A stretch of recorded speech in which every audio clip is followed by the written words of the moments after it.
sector in Africa is just beginning to grow. And at this stage, it's not for Africa, it's for somewhere else. The key environmental problems are the same for Africa. And let me now move into the substantive discussion, which I will also like to provoke some of your thoughts. You will see that I have not mentioned the word integrated coastal management because I didn't want to confuse the agenda between just presenting what Africa is and what Africa is not, so that when we come and talk about governance, then we should talk about governance that fits Africa.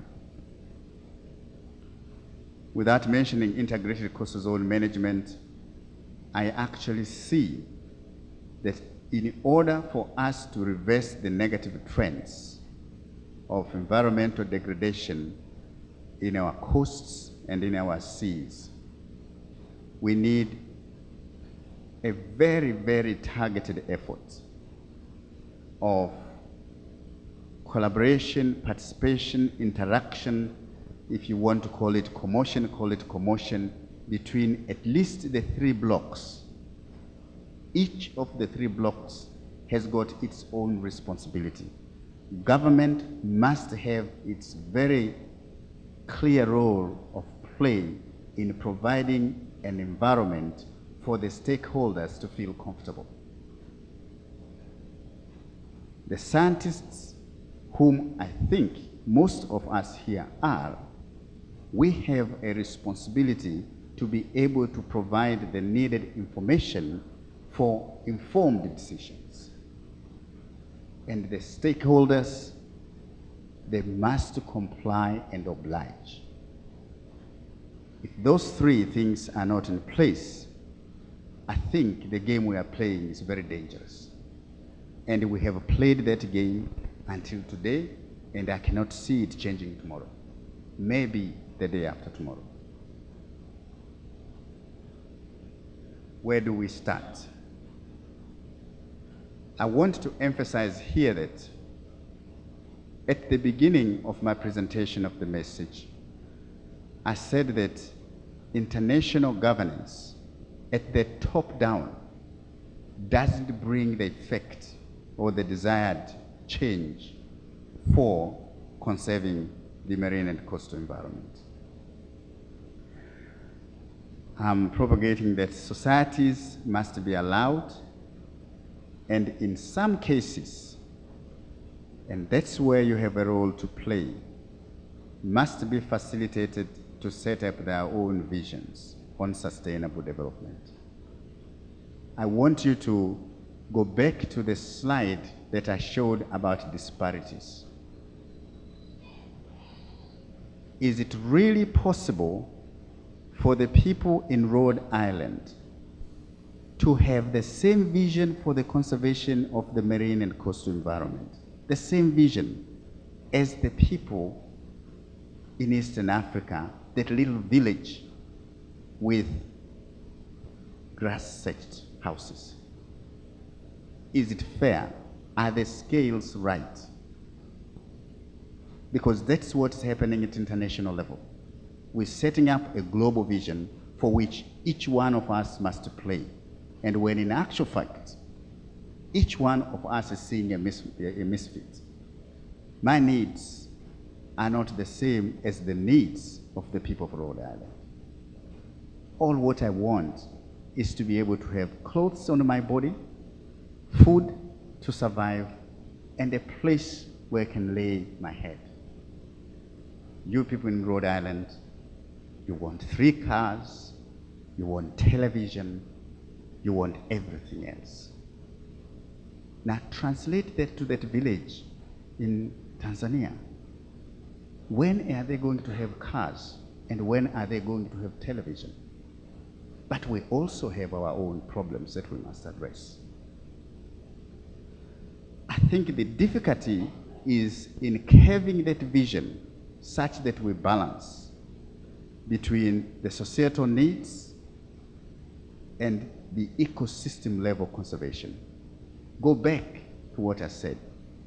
We must sacrifice if the generation of tomorrow is to survive. If we don't have that mindset of sacrificing, then we do not expect that the generation of tomorrow will survive. And in any case, the human race is going through a very dangerous path because we don't want to be responsible for the generation of tomorrow. That's what we are trying to provocate. That I live for today, God will take care of tomorrow. We are forgetting that that part of God that has to take care for tomorrow includes also us. If we don't, God has no chance.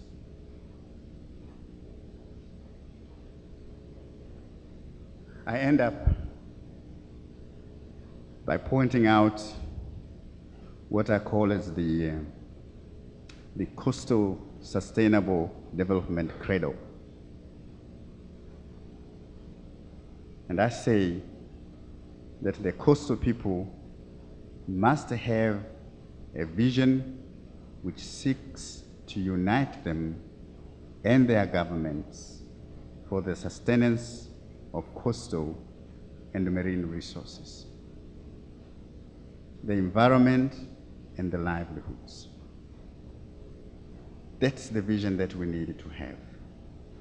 And once we have that vision, starting at the community level, because that's where everything makes sense, then I think the science will have its own importance. The government management structures will have their own importance, and everything will come into play. We must just live to enhance those characteristics of the vision.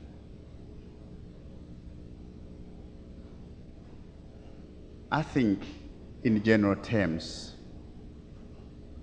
when it comes to coastal people, especially the coastal people that comes from the continent that I come from, their future is very bleak. This fisherman is still hoping that there is a possibility to catch fish even when the sun is setting. Still, the family is waiting at home that the fisher will come back with some fish and that they can go to bed at least with their stomachs fed. I think that future is very bleak.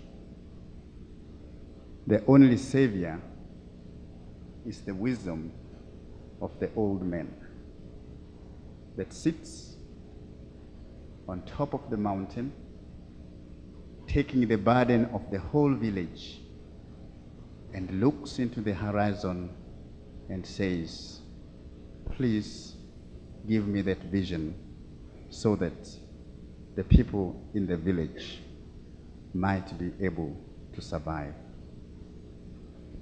And that old man, fortunately, is all of us here. Let us look into the future and help those coastal communities, especially the very deprived ones, so that they may be able to live. Can I stop here so that I can hear the many burning questions about science, about what, and then I think we can interact. Thank you very much.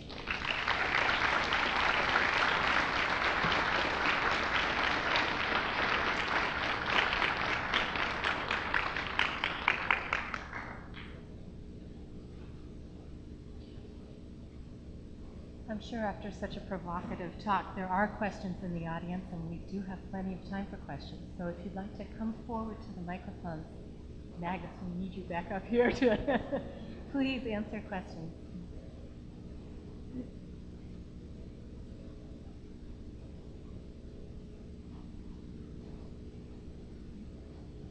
Thank you for a very inspirational talk, actually. But Magnus, you've left us with a overwhelming challenge, especially for students that are just starting out to take on this kind of responsibility for the Earth. And can you say a little bit about the things that give you hope that are happening to address this issue that you see or are involved in?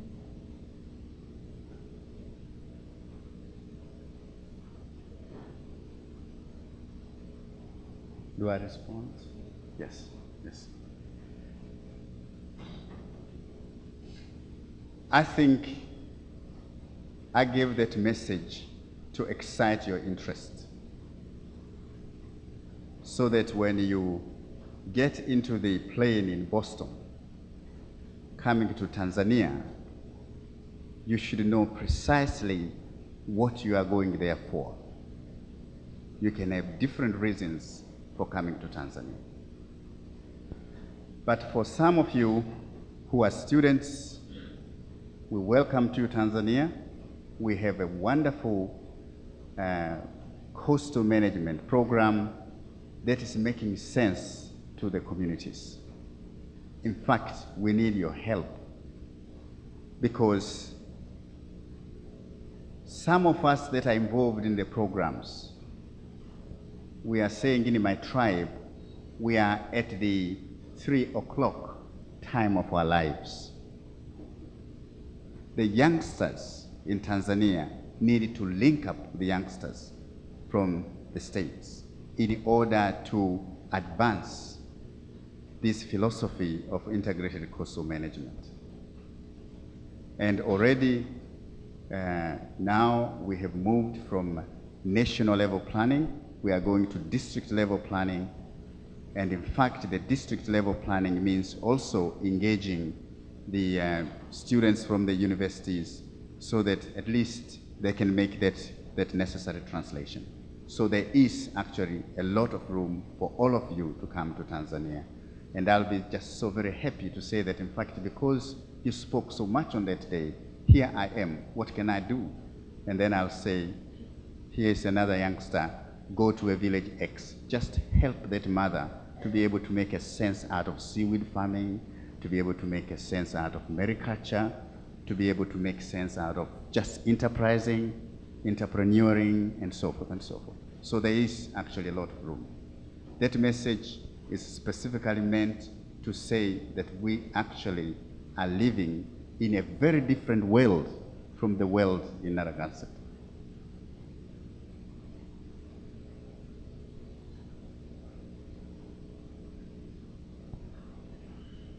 Magnus, I'm the old man of the sea and the old man of the sky. I've been there. It's a beautiful place to have visited. I think you asked a question, the governance of the oceans. And if I may be so rude as to suggest what I believe that Africa may need is a preamble to all that is to come in Africa. I concur with you on food, water, shelter, the basic needs of life. I would like to know a little bit more about the credo that you speak about in your presentation. I believe that Africa is a continent of wealth because of those natural resources that it has. But my deep empathy and compassion for the African people is the fact that there is so much wealth that is there and was there. And I say to you, where is that wealth today? Is it in Swiss banks? I probably asked several questions, but I appreciate your comments. Thank you for what I would call as the most challenging question that I had feared to answer, but now since you have asked, I must answer also.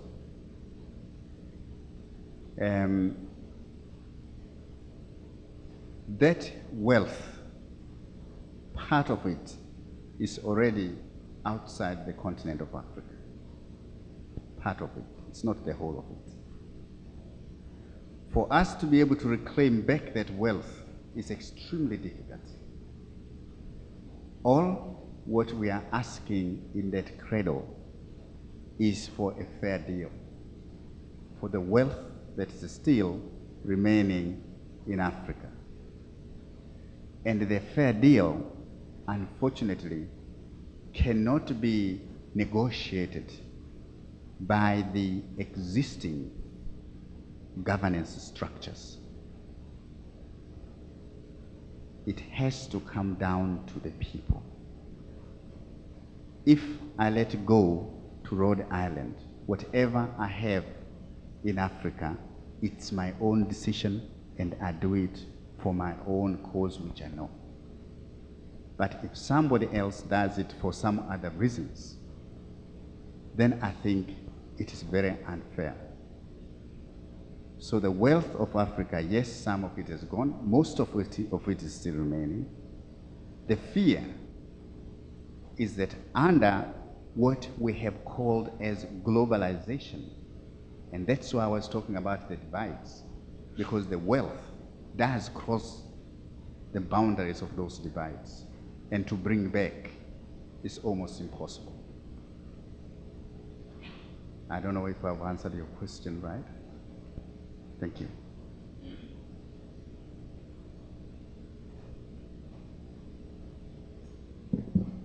Well, I believe, Dr. Marshall, you mentioned, was his name Nelson Marshall? Yes? Nelson Marshall was a United World Federalist. I don't know if you got to talk politics with him, and I think that he might have suggested, of course, I know he was interested in United World Federalism, but I've wondered if you've ever talked with your neighbors about a Pan-African federalism to try to deal with some of these problems.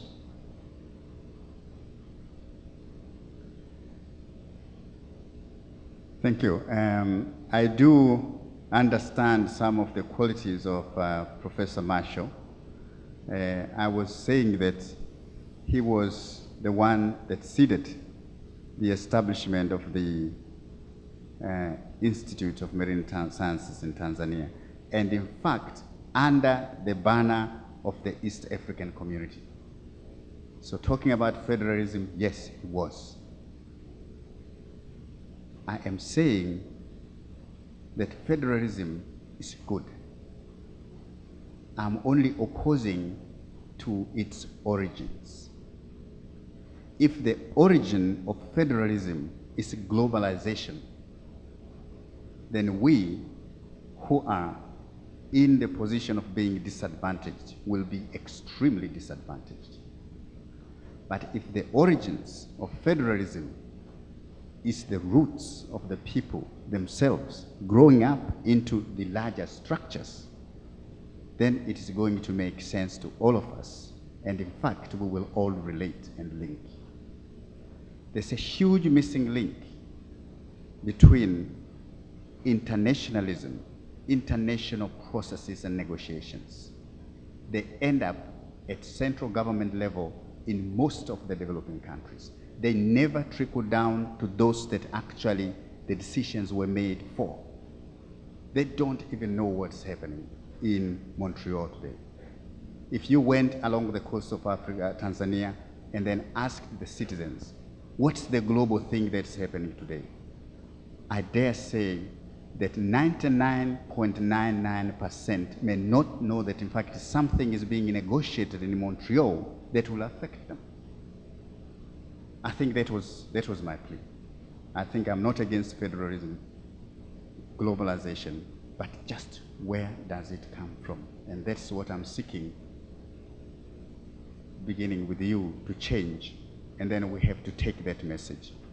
I was actually in Montreal with a very famous professor, Elizabeth Menbogezi, you know, the supporter of the law of the sea. To my amazement, she is actually also saying that there is no way that we can change and improve the conditions of the oceans and coasts unless we start at the grassroots. Starting at that level is never going to change. We have very little chance. But if we can mobilize somehow in one way or another, even if it's only by demonstration activities, our international negotiations will make sense.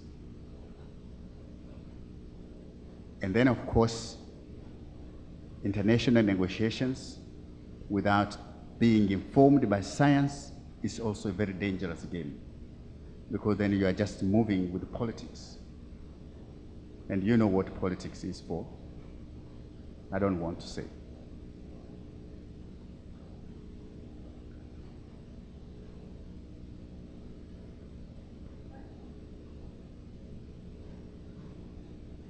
Hi, good evening.